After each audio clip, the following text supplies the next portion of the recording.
Hiking करने आए कुछ दोस्त लेते हैं एक शॉर्टकट, वो भी जंगल के बीच से। और ये शॉर्टकट लेना पड़ेगा भारी, क्योंकि इस जंगल में छुपे हैं कुछ ऐसे राज जो उन लोगों ने कभी सोचा नहीं होगा। बाय द वे, मैं हूँ मिस्टर पम्पकिन और मुझे पसंद है हॉरर सर्वाइवल थ्रिलर मूवीज़।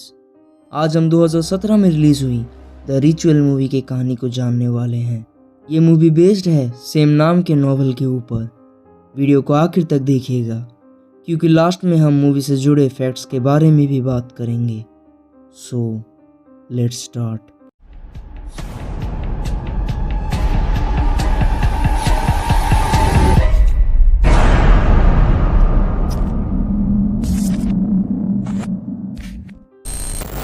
कहानी शुरू होती है और हम एक फ्रेंड्स के ग्रुप को देखते हैं, जिसमें था Phil, Dom, Hutch, Luke and Rob.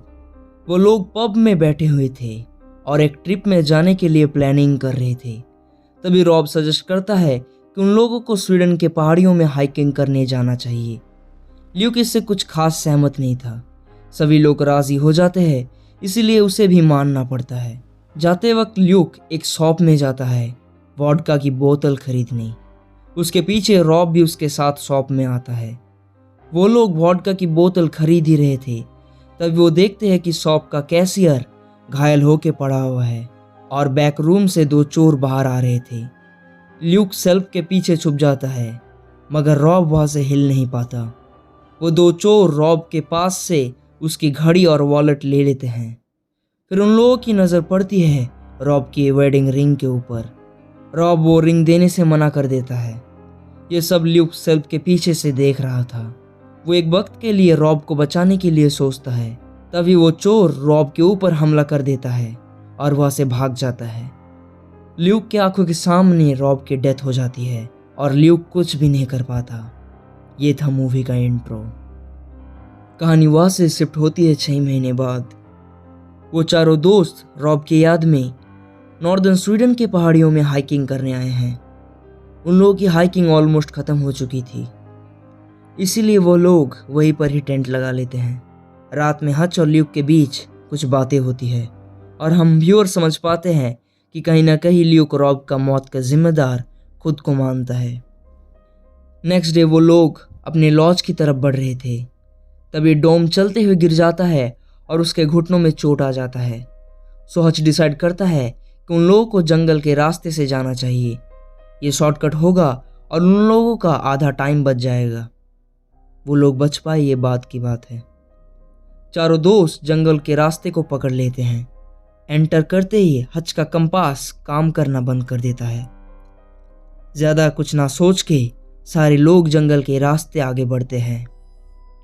कुछ दूर आगे जाते ही उन लोगों को एक एल्क की बॉडी पेड़ में लटकी हुई मिलती है। सभी लोग डर जाते हैं। तभी फिल कहता है कि ये भालू का काम होगा। हाँ भाई, भालू का ही काम है। ये भी इग्नोर करके वो लोग आगे बढ़ते हैं। रात में जोरों से बारिश हो रही थी और वो लोग चलते चलते एक कैबिन में पहुंचते हैं। ज़्यादा कुछ ना सोच के सभी अंदर चले जाते हैं।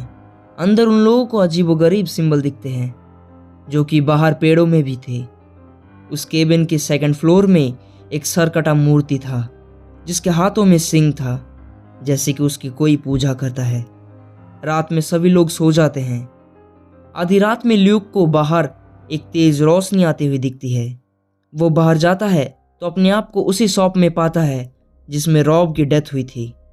बट ये एक सपना था, मगर ल्यूक सच में केबिन के बाहर आ गया था और उसके छाती में 4 होल्स भी थे, जिसमें से खून निकल रहा था। वो जल्दी से केबिन के अंदर जाता है। वहाँ पर सभी लोग सहमे हुए थे। सभी ने एक डरावना सपना देखा था और फिल तो नंगा होकर उस मूर्ति का पूजा कर रहा था। अब मैटर सीरियस हो गया था। सभी को जल्दी से जंगल से निकलना था। ल्यूक लोकेशन जानने के लिए थोड़ी सी ऊंची जगह में जाता है और उसे वहां पर दूर कोई इंसान जैसा हाथ दिखता है। अब उन लोगों के बीच झड़प भी शुरू हो गया था। डोम इस सब का जिम्मेदार ल्यूक को ठहरा रहा था। आज किसी तरह सिचुएशन को हैंडल करता है। चलते चलते रात हो जाती है, इसीलिए वो लोग टेंट लगा लेते हैं। ल्यूक को फिर से वही नाइटमेयर आता है। वो रॉब को अपने आंखों के सामने मरते हुए देखता है। तभी वहाँ पर कोई चीज़ आता है और हंच के टेंट को उठाकर ले जाता है। ल्यूक की आँख खुलती है और बाहर फिल जोर जोर से चिल्ला रहा था। वो कहता है कि एक परछाई आई और हच को उठाकर ले गया। सुबह उन तीनों को हच की डेड बॉडी पेड़ों में लटकी हुई मिलती है, उसी एल्क की तरह। खैर, हच की डेड बॉडी को पेड़ पत्तों से ढककर वो लोग आगे बढ़ते हैं। आगे बढ़ते हुए उन लोगों को एक चढ़ाई मिलता है। ल्यूक रिज तक जाता है और वहाँ से जंगल का एंड दिख रहा था और दूर उसे लाइट जैसा भी कुछ दिखता है। वो भागते हुए डोम और फिल को ये बात बताने आ रहा था। फिल को कुछ आवाज़ सुनाई दिया था, इसलिए वो टॉर्च को लेकर इधर उधर मार रहा था। तभी वहाँ पर एक क्रिएचर आकर फिल को उठाकर ले जाता है। ल्यूक और डोम ये देखकर भागने लगते हैं। ल्यूक वहाँ से भाग ही रहा था, तभी उसे रॉब की याद आती है। इस बार वो डोम को अकेले छोड़कर नहीं भागेगा।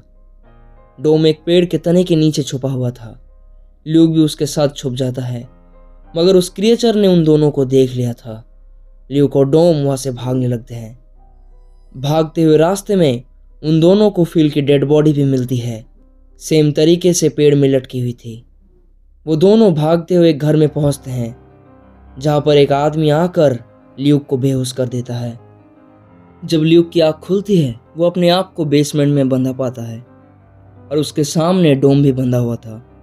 कुछ देर बाद वहाँ पर एक बूढ़ी औरत आती है। वो ल्यूक के चेस्ट में वही निशान देख रही थी और सेम निशान उसके चेस्ट में भी थे। फिर कुछ लोग आकर डोम को ऊपर ले जाते हैं और बहुत मारते हैं। कुछ देर बाद वहाँ पर एक यंग लेडी आती है और वो कहती है कि डोम को सेक्रीफाइस के लिए तैयार किया जा रहा है।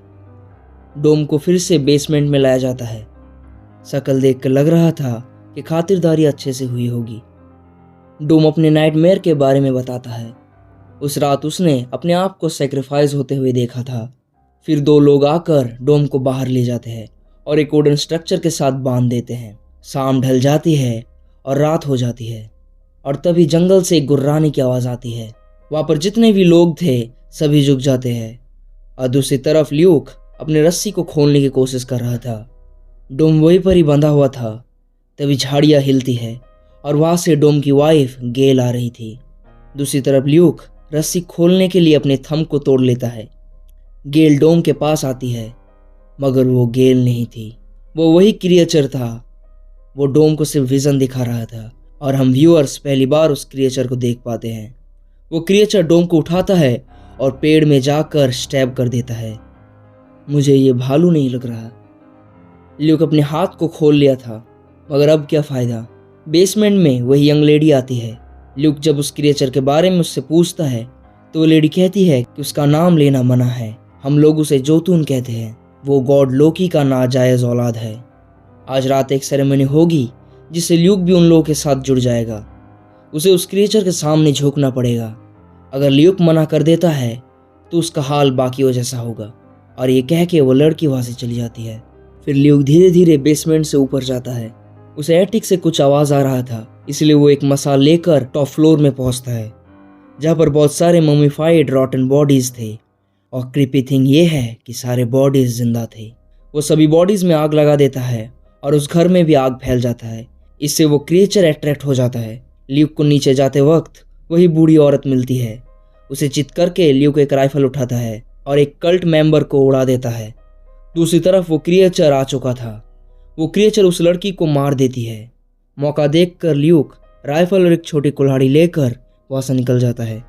जाते वक्त ल्यूक उस क्रिएचर के ऊपर एक शॉट भी फायर करता है, जिससे वो क्रिएचर उसके पीछे लग जाता है।